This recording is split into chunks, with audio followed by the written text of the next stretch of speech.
semana Deus me deu uma palavra. Vamos abrir as nossas Bíblias no livro de Lucas, capítulo 18 também. Comecei a ler. Sabe quando você lê, parece que a palavra salta e entra no seu coração? Então Deus ministrou no meu coração e eu creio que Ele vai falar também nessa noite aos corações de vocês. Lucas 18, versículo 1 ao 14. Bem? Lucas capítulo 18, versículo 1 ao 14. Nós vamos falar sobre duas parábolas nessa noite. E diz assim a palavra de Deus: Disse-lhe Jesus uma parábola sobre o dever de orar sempre e nunca esmorecer. Havia em certa cidade um juiz que não temia Deus, nem respeitava homem algum. Havia também naquela mesma cidade uma viúva que vinha ter com ele, dizendo: julga a minha causa contra o meu adversário. Ele, por algum tempo, não quis atender, mas depois disse consigo: bem que eu não temo a Deus e nem respeito homem algum.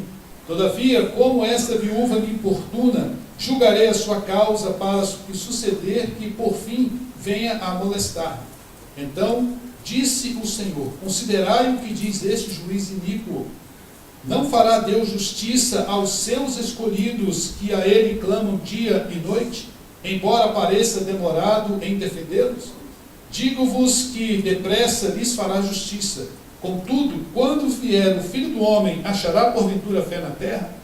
Propôs também uma parábola a alguns que confiavam em si mesmos, porque se consideravam justos e desprezavam os outros. 2 homens subiam ao templo com o propósito de orar, um fariseu e outro publicano. O fariseu, posto em pé, orava de si para si mesmo, desta forma: ó Deus, graças te dou, porque não sou como os demais homens, roubadores, injustos, adúlteros, e nem ainda como este publicano. Jejuo 2 vezes por semana e dou o dízimo de tudo quanto ganho. O publicano, estando em pé, longe, não ousava nem ainda levantar os olhos ao céu, mas batia em seu peito, dizendo: ó Deus, se propício a mim, pecador. Digo-vos que este desceu justificado para a sua casa, e não aquele, porque o que se exalta será humilhado, mas o que se humilha será exaltado. Vamos orar mais uma vez. Senhor, muito obrigado por essa palavra. A tua palavra traz vida para nós. A tua palavra é alimento, a tua palavra transforma, a tua palavra salva, a tua palavra liberta, a tua palavra cura, a tua palavra livra, Pai. A tua palavra nos exorta, a tua palavra nos enche de alegria. Muito obrigado, Senhor, pela tua palavra. Nós assim te oramos e te agradecemos em nome de Jesus. Amém? Lucas 18, do versículo 1 a 8, vai falar sobre a viúva que perseverava. E Lucas 18, 9 ao 14, fala sobre o fariseu e o coletor de impostos, ou o publicano. As duas parábolas de 18, versículo 1 ao 14, se relacionam inteiramente. E nós vamos ver que essas parábolas, elas se interagem, elas se relacionam estreitamente. A oração, a primeira parábola fala sobre a oração deve ser tanto com perseverança. Amém? A oração tem que ser com perseverança. Nós temos que orar com perseverança. Enquanto Deus não deu uma resposta, nós continuamos orando a Deus. E a segunda parábola fala que nós temos que orar com humildade. A primeira fala sobre a perseverança, de orar com perseverança, e a segunda com humildade. A primeira parábola pode ser dividida em duas partes.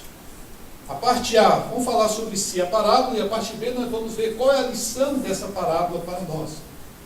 Diz assim que contou-lhes também uma parábola sobre o dever de orar sempre e nunca desfalecer. Nós sabemos que estamos vivendo nos últimos dias. E quando a gente vê o quadro da humanidade, o quadro do nosso planeta Terra, a gente tem uma tendência de desanimar. Às vezes a gente olha e não vê mais uma esperança. Dá a entender que Jesus ainda está falando aos seus discípulos. Nós vamos ver aqui, voltando no capítulo 17, versículo 22, Jesus anuncia esses dias difíceis e diz assim: a seguir, dirigiu-se aos seus discípulos, dizendo: virá tempos em que desejareis ver um dos dias do Filho do Homem e não o vereis. E vos dirão, ei-lo aqui ou ei-lo ali, ele está, mas não vades nem o sigais. O Senhor está dizendo que vai chegar um tempo, antes da vinda dele, tempos difíceis.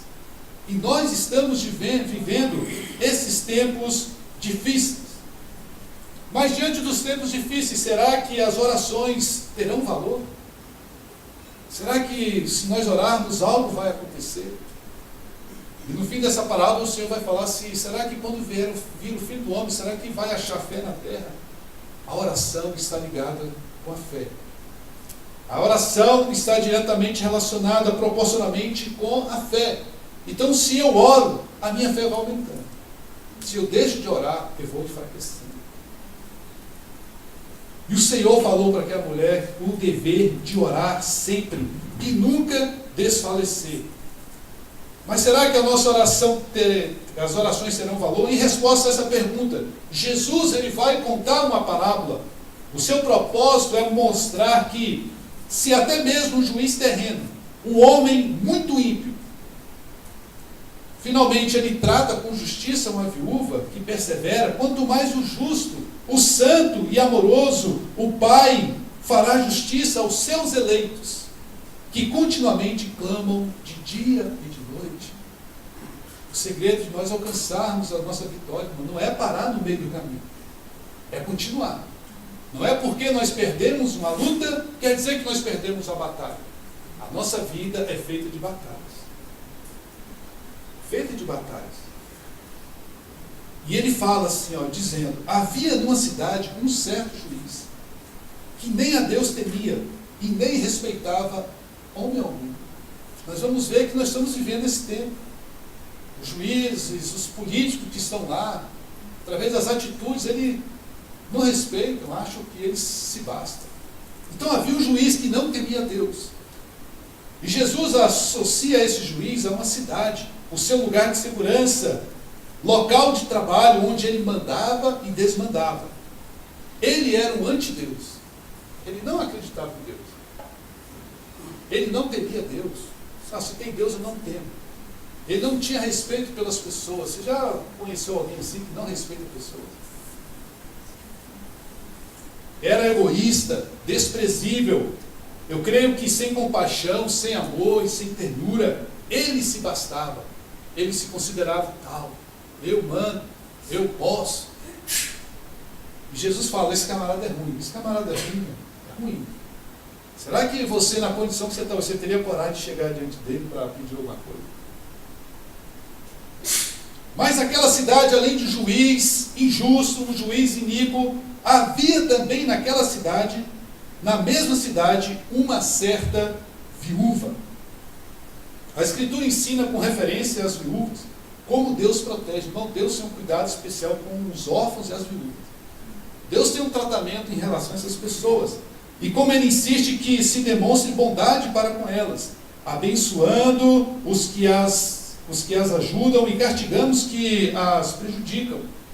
Senão, vamos ver na passagem de Êxodo, capítulo 22, versículo 22 e 23, diz assim, a nenhuma viúva, nem órfão, afligireis. Se de algum modo os afligires, e eles clamarem a mim, eu certamente ouvirei o seu clamor, e a minha ira acenderá, e eu os matarei à espada. O Senhor falando no Velho Testamento, como Ele tinha cuidado com as viúvas e com os órfãos. Deus tem um cuidado especial. Em Deuteronômio 10, 18, vai falar também que faz justiça ao órfão e à viúva, e ama o estrangeiro, dando-lhe pão e roupa. O Salmo 68, 5 vai dizer, Pai de órfãos e juiz de viúvas é Deus, no seu lugar santo. A viúva e o juiz moravam na mesma cidade. E ali vai ter uma confrontação, irmãos. Ela tem uma causa que precisa ser julgada e com justiça. Interessante, quando você sabe que você tem direito, se eu tenho direito, você vai até as últimas consequências. Agora, quando eu não tenho direito, você nem anda muito. E ela vai, uma certa viúva ia ter com ele dizendo, faze-me justiça contra o meu adversário. Juiz, faz justiça contra o meu adversário. Alguém a tratou com injustiça e ela se sentiu lesada, enganada. Talvez não recebeu o que lhe era devido. Ela precisava daquilo e foi enganada. E quando ela vai pedir a justiça, ia trazer a justiça para ela, e a pessoa que agravou ia receber também uma punição. Mas ela chegou diante do juiz: ó, julga a minha causa, eu sou necessitada, eu preciso dessa causa, julga a minha causa. E ela vai um dia, e ele fecha as portas, vai 2, e fecha as portas, vai 3, fecha as portas. E ela insistia e voltava para casa, mas falou: mas eu vou de novo, porque eu tenho direito. Eu tenho direito a isso, porque eu acho justo eu receber isso. A Bíblia não fala o que ela teria que receber, mas está tipificando sobre a necessidade de nós perseverarmos em oração. É nós clamarmos a Deus em oração. Eu me lembro que a Gabriela está aqui, quando elas tinham a idade de 10 meses. Eu gosto desse testemunho, que ela tem as marcas do milagre de Deus. Ela contraiu uma catapora. E geralmente catapora é simples. No meu tempo, catapora, minha mãe dava chá, meu pai dava chá de sabugueira, que ela explodia tudo e todo mundo ficava bom. E a Gabriela, o Chá Júnior, pegou a catapora primeiro. O dele foi fraquinho, mas ela foi contaminada na catapora. Ela chegou no estágio que ela foi para o isolamento, lá no hospital Anchieta. A taxa de ferro dela caiu num nível tão baixo, ela ficou anêmica, o infectologista preocupado, todo dia tirava exame, abaixando cada vez mais, e falou: o caso dela é grave e nós teremos que fazer uma transfusão de sangue. Aí nisso o médico que fez o parto ficou sabendo e veio falar conosco: ela é muito novinha para fazer isso. Mas o infectologista falou: se ela não reagir, nós vamos fazer uma transfusão para ela, para ver se ela anima. E nós já estávamos orando. E quando ele falou isso, aí que nós oramos mais. Aí eu falei para o doutor: nós vamos falar com o nosso pai. Tá bom. Aí nós entramos naquele quarto, naquela enfermaria. A Gabriela tinha as feridas pipocando, aquele cheiro de permanganato de potássio. É isso mesmo? É isso, um cheiro ruim. E ela com semblante assim, diferente, pálida. E nós fizemos uma oração difícil. Oramos assim: Senhor, a Gabriela pertence a Ti. Se o Senhor quiser levar, o Senhor a leve. Mas o nosso desejo, Pai, é para que ela fique conosco, mas faça a Tua vontade. Amém. Não, é difícil. Mas para onde nós iremos? Porque só Jesus tem palavra de vida eterna. Nós fomos aos pés de Jesus, irmão, foi fazer oração, quando ela foi fazer o outro exame. Mas antes disso, quando nós fizemos essa oração, a Graciete falou assim: doutor, por que você não muda de medicamento? E o médico: não, nós estamos dando o que é de melhor aqui para ela, o que é mais moderno, estamos aplicando nela. E a minha esposa insistiu, ela sentiu de Deus, falou: muda de medicamento, doutor. Não sei se ele mudou, só sei que foi fazer o outro exame, as taxas começaram a aumentar. Glória a Deus, meu irmão. E a Gabriela está aqui, ficou com as marquinhas de pipoquinha aí, de catapora, mas é a marca do milagre de Deus na sua vida. Então, nós temos que insistir, enquanto a vida é esperança, nós temos que insistir. E aquela mulher perseverava de dias após dia, às vezes passava 1, 2, 3 dias, semana, não sei. Mas ela foi atrás daquele juiz. Ela queria receber a justiça. O rude juiz recusa terminantemente ter algo que eu possa resolver para ela. Mas ela voltou para casa desiludida, desanimada, porque sabia que a sua causa era justa. E assim, uns dias depois, ela de novo, tenta de novo, com o mesmo resultado, novamente, e assim sucessivamente. Por fim, o juiz, já farto dela, falou: não, eu vou julgar essa mulher, porque eu estou achando que a qualquer momento ela pode até cometer um atentado contra mim, porque ela é insistente demais. Eu fico pensando assim: se o juiz é inimigo, se chegasse alguém com uma graninha: juiz, eu estou precisando, você pode agilizar aqui para mim? Porque a mulher não tinha nada para oferecer. A viúva não tinha conhecimento. falando com o primo do amigo, do vizinho, para falar com o juiz, para ver se o juiz legislava. Ela não tinha ninguém, mas ela tinha um Deus vivo. E ela clamava, e ela ia lá atrás desse juiz. E por algum tempo não quis atendê-la, mas depois disse consigo: ainda que não temo a Deus e nem respeito os homens, todavia, como essa viúva me molesta, hei de fazer justiça, para que enfim não volte e me importune muito. Aquele juiz, irmão, injusto, fez justiça por causa da perseverança daquela do juiz. Dela em relação ao juiz. Enfim, a petição da viúva foi finalmente atendida e ela recebeu o que com justiça lhe pertencia. Porque às vezes nós desanimamos, irmão. Às vezes você tem aquele sonho, aquela vontade, vai. Aí antes da metade do caminho você volta, recua. Eu me lembro que, assim, quando eu casei, em 92, eu passei no vestibular, fui fazer matemática na Católica. Aí fiz um semestre, irmão, e abandonei porque recém-casado é uma dificuldade, não sei o que é isso. Quando corta a gravata, só deu para comprar as compras do mês. E a dificuldade, eu abandonei o curso. Passaram 5 anos, eu senti aquele desejo de voltar a estudar. Poxa, eu vou já voltar a estudar, terminar esse curso. Aí fui até a Católica, falei com um colega, ele falou: Charles, talvez o seu curso já jubilou, já acabou. E se estiver jubilado, só o outro vestibular. Mas entra com requerimento. Vamos ver o que vai, ou dar deferido ou indeferido. E eu entrei com requerimento e orei assim: Senhor, se for para eu concluir esse curso, que o Senhor abra as portas do meu trabalho, porque era dificuldade eu sair de trabalho no dia que eu estava estudando, trabalhando para ir para a universidade, era tarde. Abre as portas, Senhor, e dá condições. Aí, irmão, entrei com um pedido e deu deferido. E eu fiquei alegre, fui fazer a minha inscrição. E entrei na fila do banco para pagar a minha inscrição. E na fila do banco veio uma voz assim: como é que você vai pagar? Como é que você vai ser dispensado do trabalho? Naquele momento eu fiz assim, passei da fila. Mas eu lembrei da promessa de Deus. Quando eu falei: Senhor, se der deferido, eu queria que o Senhor abra as portas. E aí eu fiz e concluí, para a glória do Senhor. Nós temos que ter perseverança.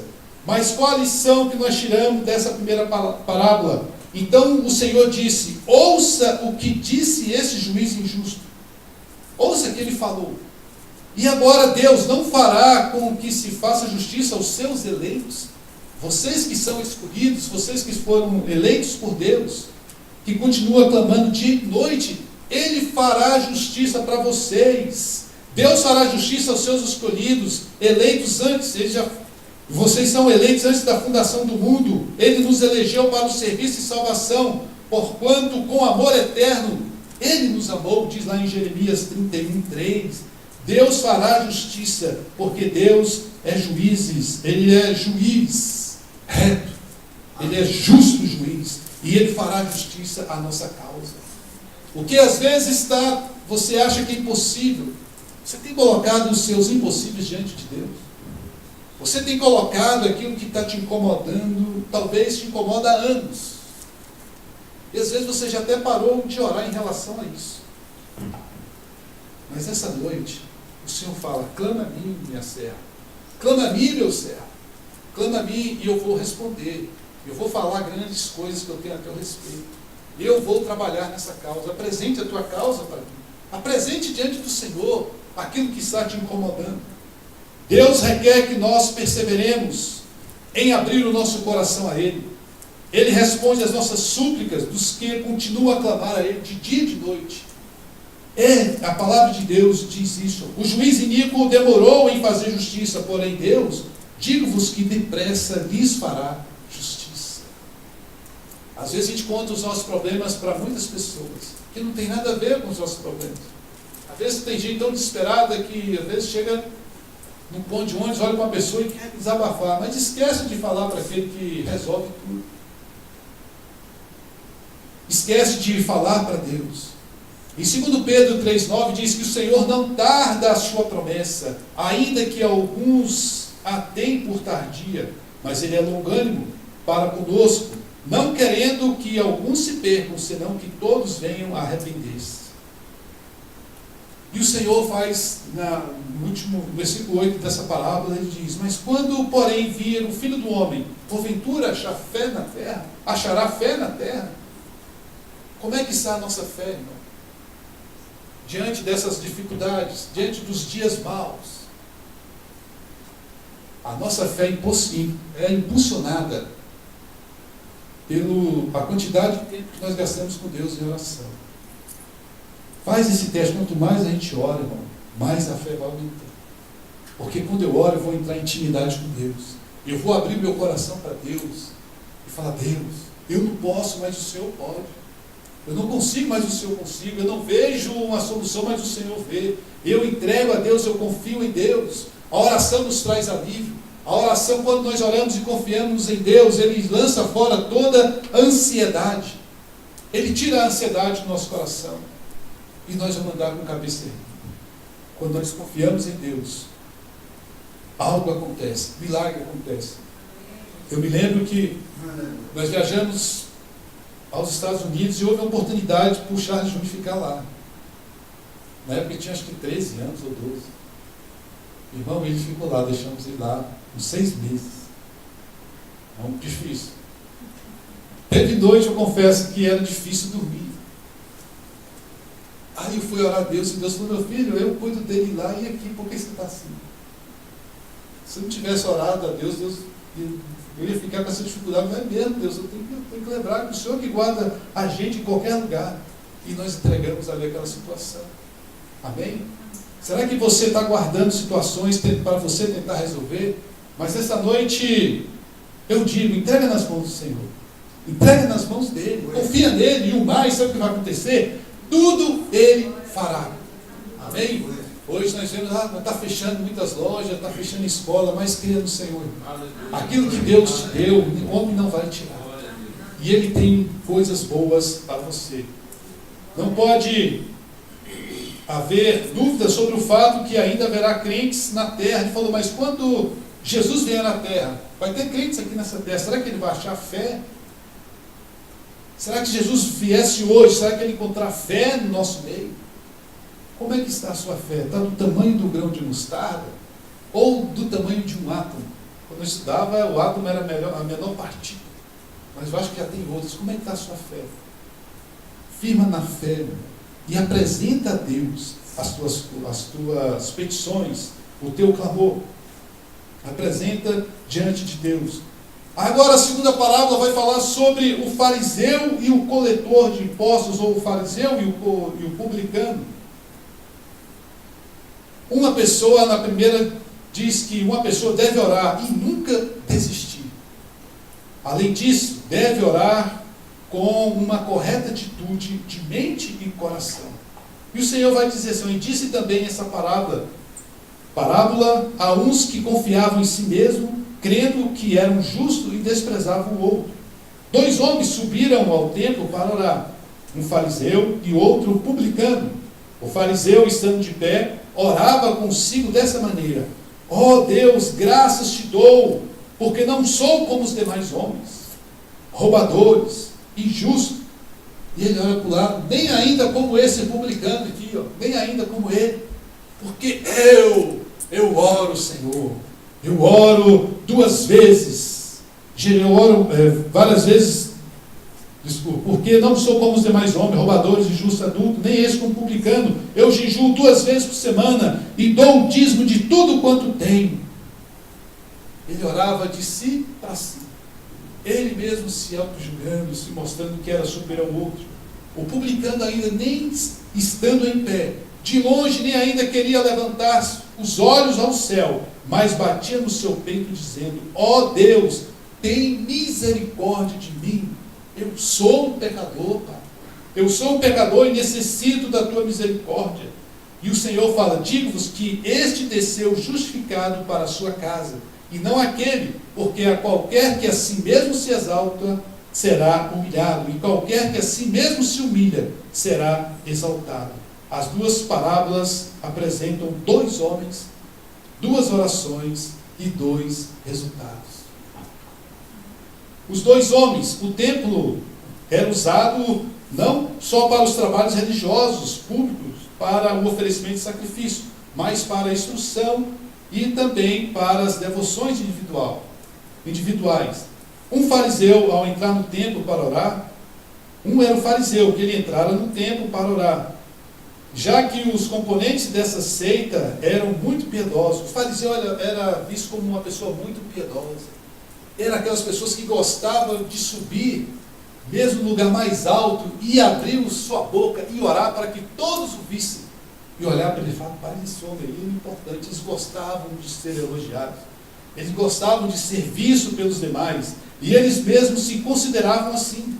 Ele gostava de orar em lugares onde pudessem ser vistos, e era um dos seus prazeres favoritos, lazer favorito, serem vistos e as pessoas o notarem. Mas havia também um homem, um coletor, que era o oposto dele. E esse coletor também, ele entra no templo, mas com o propósito de orar. E o fariseu ora, que ele diz que ele, estando em pé, ainda nem ousava levantar o seu rosto, mas ele clamava a Deus. Ele clamava a Deus pedindo por socorro. Ele nem ainda queria levantar os seus olhos ao céu, mas batia no peito, dizendo: Senhor, eu sou um pecador. E eu creio que ele, ouvindo aquela oração em voz alta, aí queria diminuindo mais ainda. O fariseu que é religioso está falando desse jeito, e eu, pai, eu estou perdido. E começou a orar, começou a pedir a Deus. O fariseu estava pensando somente em si mesmo. Também o coletor se distingue de toda a humanidade, mas de uma maneira inteiramente diferente. Ele não se põe acima dos demais. Ele não diz, por exemplo: ó Deus, agradeço-te porque sou pelo menos melhor do que a maioria dos coletores. Ele se coloca na posição de humildade.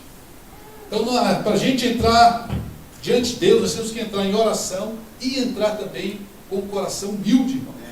Que a palavra de Deus diz que o coração quebrantado, o Senhor não despreza a oração. Nós temos que entrar em humildade diante de Deus. Diante de Deus todos somos iguais. Não há diferente, não há menor nem maior. O Senhor vê todos iguais. O pecador, mais tarde, ele levanta e vai para casa. Interessante, quando ele volta para casa, o Senhor dá uma bênção para ele. Tivemos 2 homens, 2 orações, agora nós temos 2 resultados. Quais foram os resultados? O coletor, o publicano, ele vai para a sua casa justificado. O próprio Deus declarou: você é justo agora. Porque quem nos faz justo é o Senhor Deus. Não são as nossas obras que nós fazemos. Não é pela quantidade de oferta que você dá que se torna justo. Quem nos faz justo é o Senhor. Quem nos declara justo é o Senhor. E o próprio Deus declarou esse publicano justo. Sim, ele é justo aos olhos do Onipotente. Os pecados do homem foram apagados. E ele, pessoalmente, adotado pela família de Deus. O fariseu também, ele volta para casa, porém, sem nada. Bem que poderia ter ficado em casa nesse dia e nunca ter ido ao templo. Na verdade, isso teria sido melhor para ele. Mas o fariseu, ele volta para casa vazio. Porque aquele que se exalta será humilhado, mas aquele que se humilha será exaltado. Essas são o resultado da pessoa que quer se exaltar. Aquele que se exalta diante de Deus, ele é abatido. Nós estamos vendo muito resultado disso. Agora, as notícias falam sobre as pessoas que antigamente se mostravam, mandavam e desmandavam, e estão sendo abatidos agora. Mas graças a Deus que o Senhor fala que aquele que confessa os seus pecados e deixa, a misericórdia vai alcançá-lo. Mesmo você vê uma pessoa que fez muita besteira no passado, mas Provérbios 28:13 diz: mas aquele que confessar as suas transgressões e deixar, a misericórdia do Senhor vai alcançá-lo. Amém? E será transformado. Graças a Deus que tem jeito. Nós estávamos comentando o livro de Timóteo, lendo em casa, no nosso devocional, sobre nós devemos orar por todas as pessoas. E eu falei para meus filhos: nós devemos orar pelas pessoas maus, aqueles que nos perseguem. Mas essa oração não é oração de juízo contra ele, é oração de misericórdia, para que o Senhor venha ter misericórdia daquelas vidas e venha transformar também. E quais as lições práticas que nós tiramos desses versículos que nós lemos? Versículo 1, a lição: ore sempre, sem esmorecer. Não tem dia que a gente está tão esmorecido que não dá vontade de orar. É verdade ou não? Às vezes a gente, mas mesmo assim, não insista. Às vezes a gente não tem nem palavras para falar a Deus, mas se ajoelha ali e fica quietinho. Você não fala, mas vai ouvir. Ouça Deus falar. Mas não desista. Não desista de orar. Não pare de orar. Assim como o Senhor está dizendo aqui, ó, essa mulher, ela insistia, procurou o juiz para que o juiz julgasse a sua causa, e ela não esmoreceu. E o Senhor fala, nós temos que orar sempre e não esmorecer. Porque quando nós oramos, a nossa fé vai aumentando. Quando nós temos intimidade com Deus, quando ouvimos a palavra de Deus diz que a fé vem pelo ouvir, e ouvir a palavra de Deus. Quando nós nos reunimos como igreja aqui, ouvindo o testemunho de um irmão falando para mim, você ouve, você fala, ali você vai ficar fortalecido também. Mas não deixe de orar. Persevere. Não importa o que está te incomodando. O importante é que você está orando e pedindo a Deus um socorro em teu favor. Nós temos que aumentar a nossa gratidão quando finalmente recebemos a bênção. Nós temos que orar, mas temos também que lembrar de agradecer a Deus. Porque Deus nos reserva uma bênção maior. Quando oramos, nós falamos com Deus. E eu não sei, nessa noite, o que tem te afligido, o que tem te desanimado, o que tem tentado te abater. Mas eu sei de uma coisa, que o nosso Deus, Ele está aqui com as mãos estendidas e dizendo, meu filho e minha filha, não temas, porque eu sou contigo, eu te sustento com a minha destra fiel. Ele está dizendo, eu sou o teu refúgio, eu sou a tua fortaleza, eu sou o teu socorro, um socorro bem presente, bem pertinho de você. Não temas, mas apresente para mim as tuas causas. Fala comigo o que tem afligido o teu coração, o que tem às vezes te tirado o sono, eu não sei, mas o Senhor nessa noite quer ouvir da tua boca. Ele quer ouvir de você. Às vezes tem oração que a gente tem até vergonha de falar a Deus o que nós fizemos, o que eu fiz. Às vezes ele tem vergonha, mas o Senhor nessa noite, Ele está com os ouvidos abertos para ouvir o teu clamor. Não tenha vergonha de dizer aquilo que está te afligindo. Não tenha vergonha de dizer a Deus os teus sonhos. Não tenha vergonha. Gostaria de convidar a equipe de louvor